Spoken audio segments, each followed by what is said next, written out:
Imagine knowing exactly what your students are learning and exactly which steps you need to take next.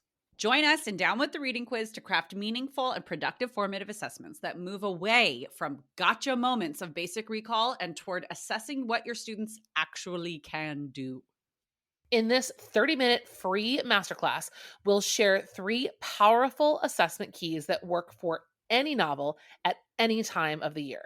Head to shop.bravenewteaching.com/masterclass to sign up, and we'll also send you a free workbook to keep track of all your notes. Once again, that's shop.bravenewteaching.com/masterclass to nail formative assessments forever. Hey, Amanda. Hey, Marie. What are you up to later? Want to join me for happy hour? I'm all in. And guess what's amazing? Our listeners and friends of the podcast can also join us because Brave New Teaching Happy Hour has officially launched. Cheers! Cheers, everyone. We are officially hanging out a little bit longer after school with an extended, extra private podcast feed just for you. Yes. Members of Happy Hour get extra 15 minutes of the podcast, give or take, because you know us, we run a little bit long. It's just kind of how we are. But if you would like to get in on this Happy Hour action, please join us. It is only $5 a month. Head to curriculumrehab.com/happy hour and get yourself signed up, because when you're there, Amanda, tell our friends what we do every month for our Happy Hour members. I think my favorite part is coming up with a new free resource for our listeners every month. And then we pretty much break down that resource and how to use it. We also like to have guests on to do extended episodes and even Q&A that's just for you about that resource. It's really exclusive and super private just for you. So if you are like us and you like hanging out, you like chit-chatting about all things that are teaching, teacher life, and everything under that umbrella, join us for happy hour and we will see you there. Bye. Bye. Well, hello and welcome back to Brave New Teaching. We have for you today part 2 of our just quick 2-part banned books series of episodes. And the reason that we split these up last week, if you missed that episode, we were talking about the decisions we make as teachers and the text that we bring into our classrooms and everything that goes with it, the weight of that decision, really the depths of those decisions, and things to consider when making the decisions of what to include in our classrooms. Even if that means just going with what is prescribed to you, right? That's still a decision. Hi, Amanda. Hi, everyone. Happy to be here. Absolutely. So now that we've talked about at great length, and like I said, if you didn't hear last week's episode, hop over to that one and then come back here, making decisions. You've got your list, you've got your curriculum, you got it all figured out. What do you do when those decisions are challenged? Like, what do you do when the professional decision you have made, however thoroughly, is challenged and put into question? What do you do, Amanda? What do you do? Go. Elevator pitch. Not really. I want to read an example because I have been trolling some Facebook groups about this issue for a long time now, which was a big impetus in like creating this episode. Is I see this happening a lot. Marie and I have talked about this also just in terms of curriculum period, right? Outside of books, is our communities are starting to feel like they deserve to have more input in what we do than really is appropriate. So this is something I saw on Facebook just a couple weeks ago. And this person said, yesterday I received an email letting me know that every work in my 9th grade advanced class would need to be changed. Every work. Here are the criteria listed. No witchcraft, no divination, no sorcery, no magical realism, no romance at all, no fantasy at all, no video games, no anger, no violence, no sadness, and no depression. No anger or sadness. Yeah, none. No Steinbeck. Oh, right. So every work on the list. Shakespeare. What do you gone? Shakespeare is definitely gone. Yeah. So I can't make this stuff up. I know it's true. It's true. Well, and I'm like focusing on the micro there. Like, what did that parent say was okay? Right. So that's what the episode's about, right? Is really getting to the bottom of that, right? It's getting to the bottom of that. It's getting to the bottom of, it was unclear if that was a parent demand or a department, like the parent went to a department chair and then that was handed down. Honestly, if that was I would quit. I would look for somewhere else. Yeah. I don't know how you teach conflict. I mean, right? Like that's not real. I don't know. But you know what I do know? I think it's time to cue the music. I think we should just get into it. Yeah.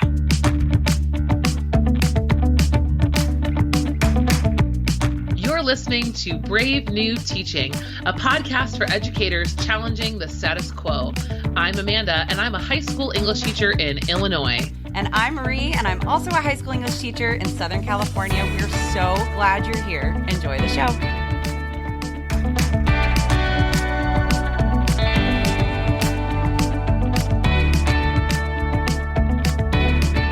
Seriously though, Amanda, how bad do you want to be a fly on the wall of that classroom/department meeting?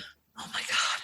Like so bad. I just, this stuff makes me sick. Like I perseverate in the anger because I don't, as much as we are on a podcast and we are articulating things all the time, I feel like in the heat of the moment, I never know how to really articulate myself. And I think what I want this episode to do for all of us is prepare you for these situations with options. And that's what I think I would appreciate, when I go back into the classroom, and I know that someday I will, and I know that this will happen. I want to be able to say, okay, let's look at these situations from a little bit zoomed out a little bit and like, what are my options? So let's start there, Marie. Let's kind of break down the different instances where this occurs and then kind of go from there. Well, and as we get into kind of like what we mean by a challenge, what that can look like, it's obviously not going to be like exhaustive of what all the challenges are and will be, because if you've spent any moment with students, you know that like challenges are they find ways. But I will say this, Amanda and I are both seasoned teachers, and we still have moments of like, I don't know what to say, right? Yeah. So if you are brand new, if you are more veteran than we are, and you have those moments of, that's okay. Let's have this, like she was saying, be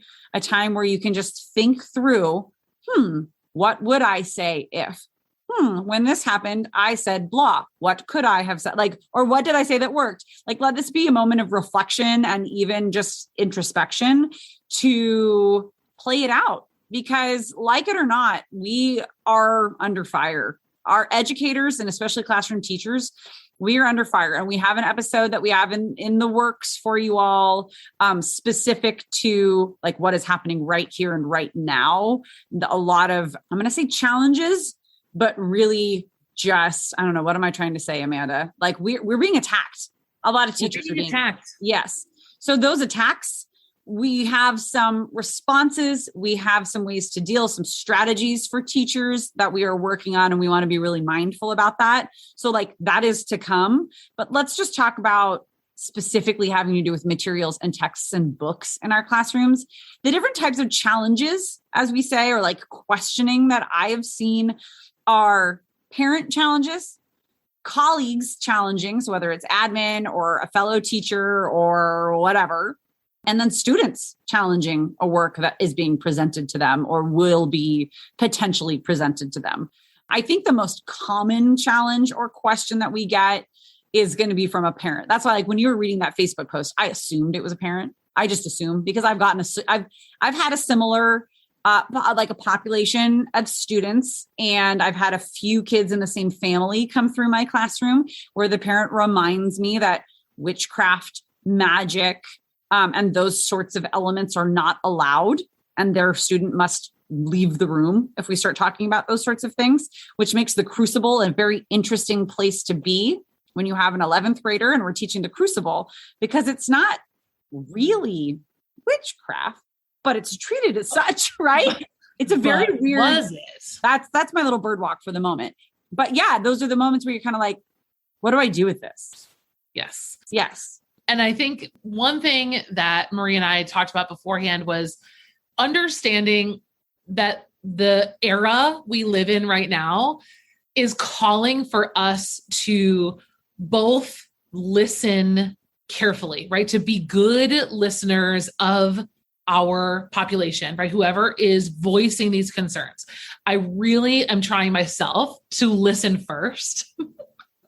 I'm laughing because that's very hard for me, but also, but also to stand firmly in our profession, in our education, and in the unit of study, right? So a parent comes in, whatever. I really think that we need to be able to navigate this by some preventative measures first, right? Absolutely. So I really want us to think about what are ways that this can be something that when it comes about, you're already like, you've got a canned, boxed, something you can do with it that you don't have to take that negative energy home with you.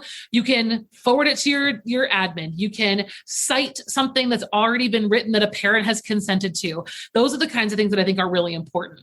Well, and it's setting yourself up to not have to be on the defense, because like the truth of the matter is this: we are educators, and we became educators because we want to work with kids.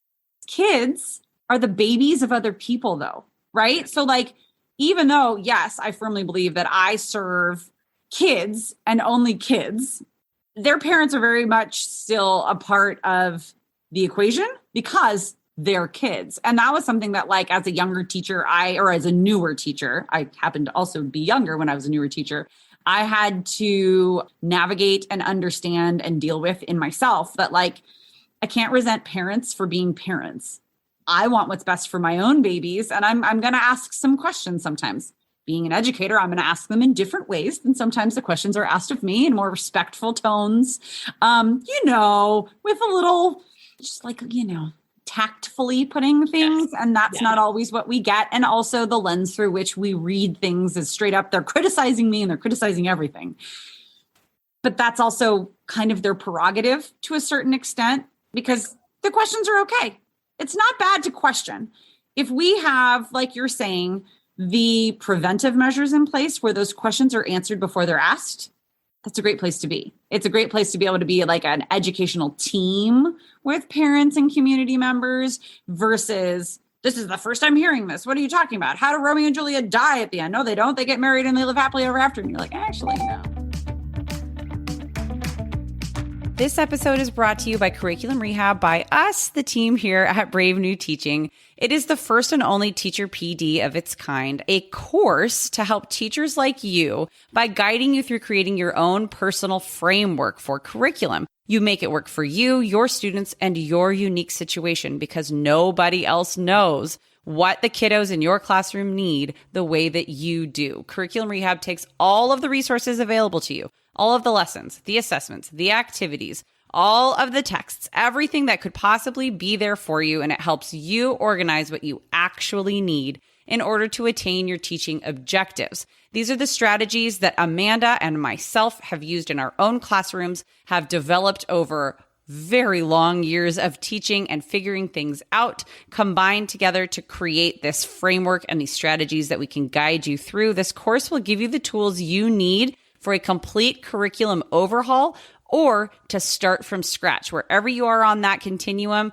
it does it all for you and with you on your timeline. So start today, do a little bit more in a couple of months, and then pick it up next summer. It's Teacher PD the way it should be, on your own time. Head to curriculumrehab.com/course for more information, or just head to the show notes for this episode. We cannot wait to see you there. It's finally time to take control of what goes on in your own classroom and create the curriculum of your dreams. All right, let's get back into the show.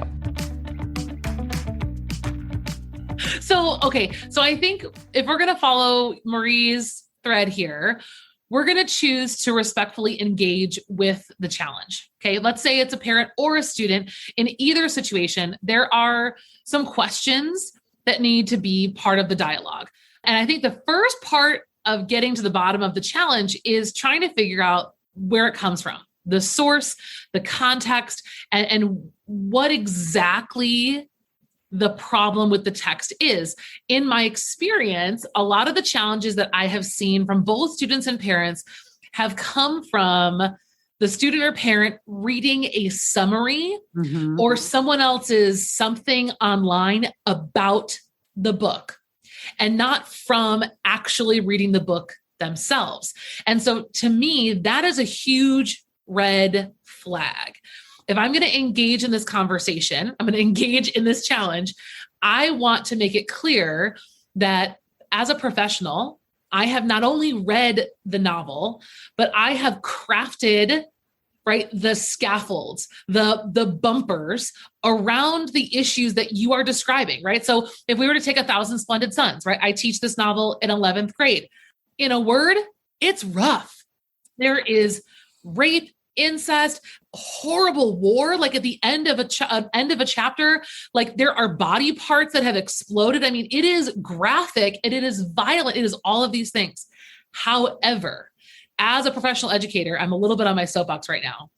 The thread of this novel, though, is on the love and friendship between two unlikely women to become friends. And their friendship literally saves each other's lives in the end. And like the love and beauty of the story absolutely overshadows these things. So as a professional, you know that every book could have a bullet list of offensive content examples, but only someone who's read it and experienced it with you as the guardian of that novel can help turn and guide students through that story to see those other pieces. So I think that's really why it's important to have that conversation with students and parents and say, okay, you have a problem with X, Y, and Z that will appear in the novel. Yes, they will appear, but do you understand the context of how those appear, the result of those actions, the climax, the end of the novel? Do you know how all of that changes the things that you're listing and separating out from the rest of the story? Yes, it helps our students and their parents and our administrators and whoever else we need to be on board with what we're going to be doing in our classrooms.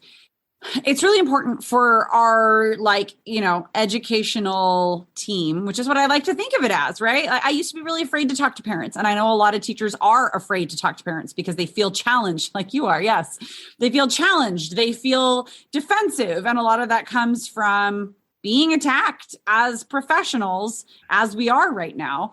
But truly, we should be able to work as a team. Right? It's that whole, the community raising the child thing. Like, that's why we send them to education outside of the home.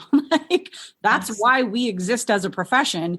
Yes. It's because working as a team, we know is just better and more effective for 99.9% of our kids.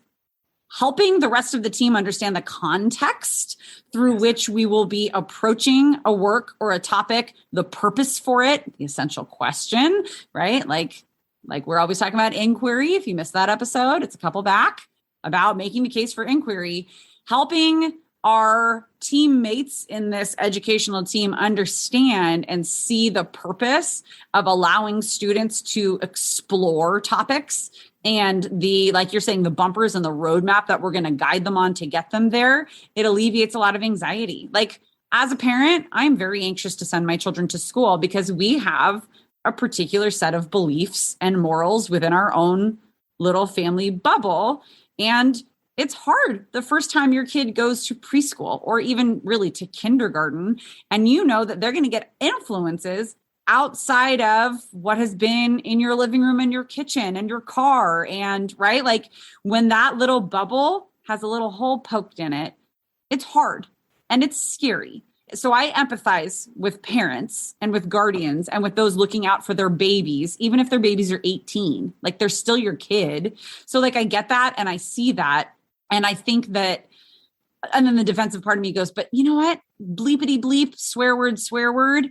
I'm a professional. I have trained long and hard to be where I am right now. And I should be treated as such.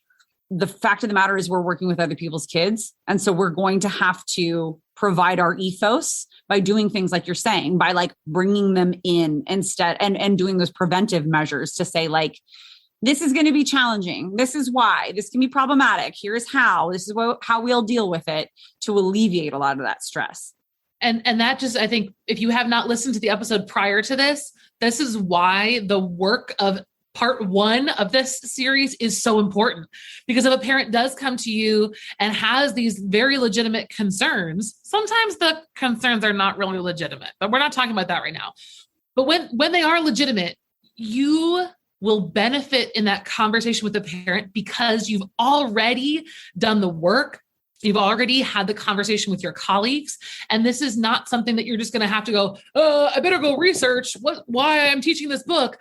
And I say that again with like gentleness and love, because some of us are thrown into a curriculum. Some of us are hired in October and have to just go start teaching.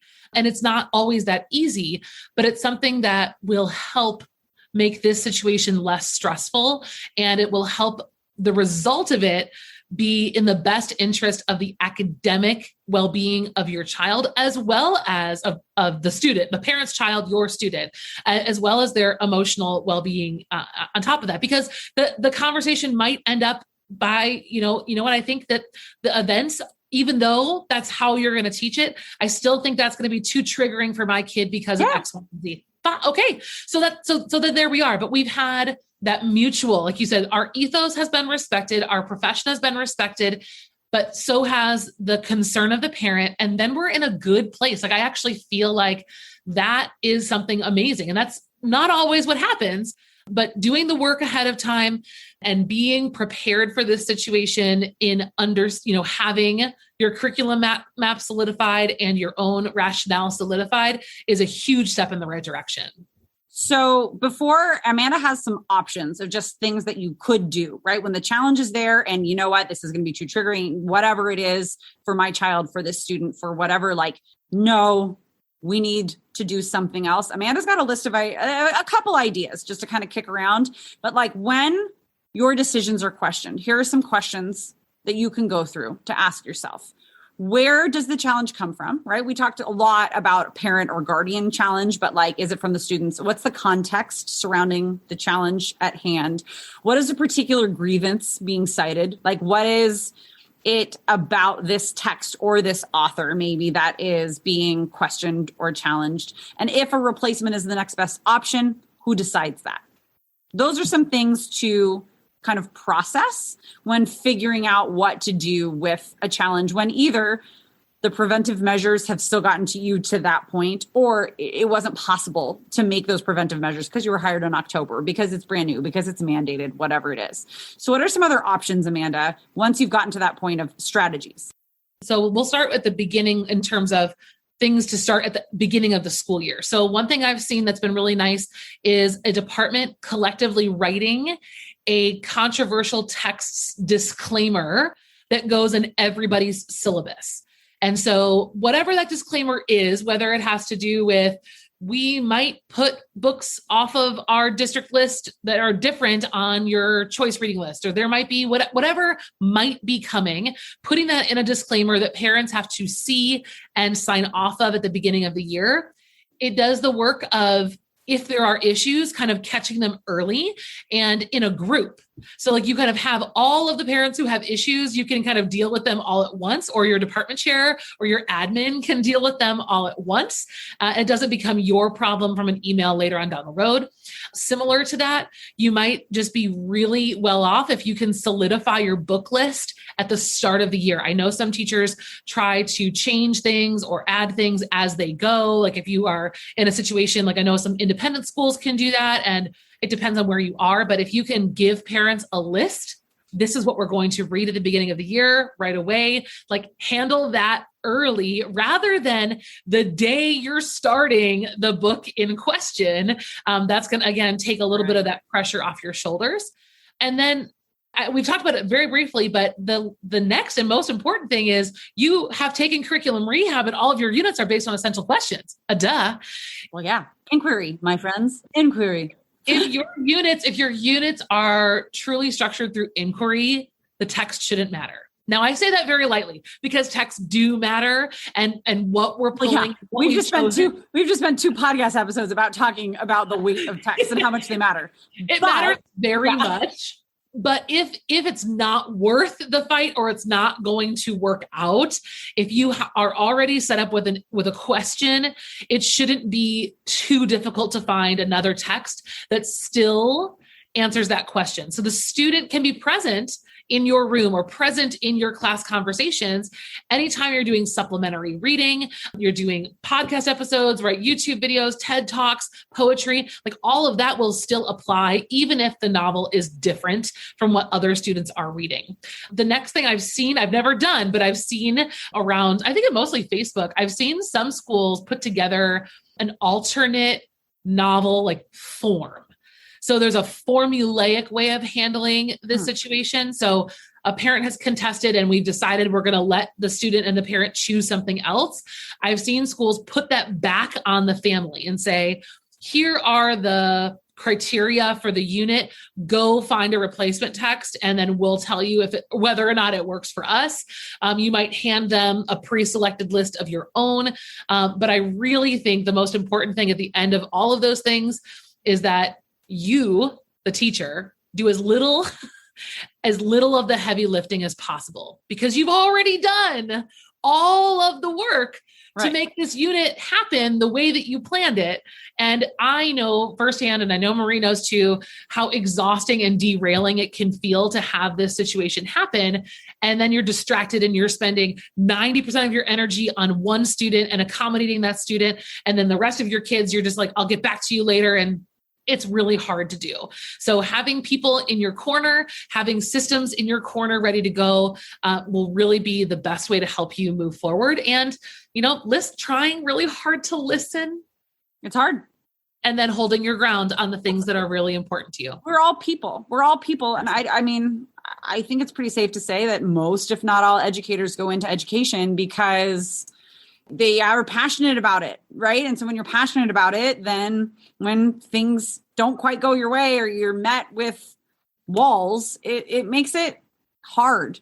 And this is already a really difficult and draining job, even though rewarding, it's exhausting. And so then when things are further draining and further exhausting, you're just like, why? Yes. We want you to protect your own energy because it's not endless. No, take it from us. It runs out. Not. So I say stay firm, hold on to those books, the ones that really deserve the place that you've done all the work to decide that they belong there.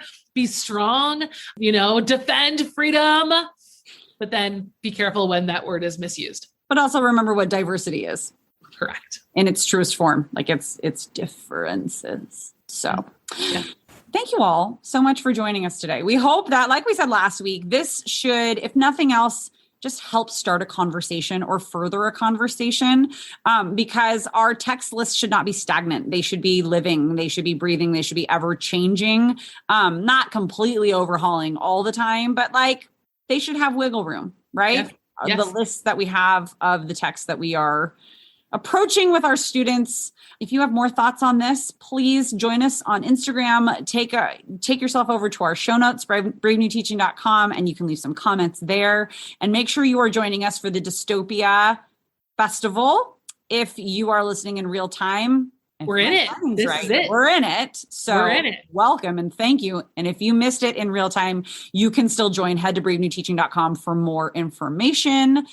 Yeah, this has been a good one. I hope you all get out there and get some banned books and throw them to the wind and see I don't know what I'm saying. Yeah. And engage with this idea of banned books. We can engage your students. They love it. Tell your kid that you're about to read a book that's been banned and they're probably going to read it because they want to know why. Right. Because they're curious and inquiry works and there you go. And if you have a moment to give us a rating and review on iTunes, we would be ever so appreciative because it helps other teachers find us and join us and have quick, wonderful conversations like this one. So there you go. The more the merrier. We'd love to have more teachers in our community and just making our voices louder and trying to support teachers going through real life, real things and making it through this crazy world we're in. Absolutely. So give yourself a little time, give yourself some grace, take a moment. And until we meet again, thank you so much for joining us. We will see you next time. Bye. Bye, everyone.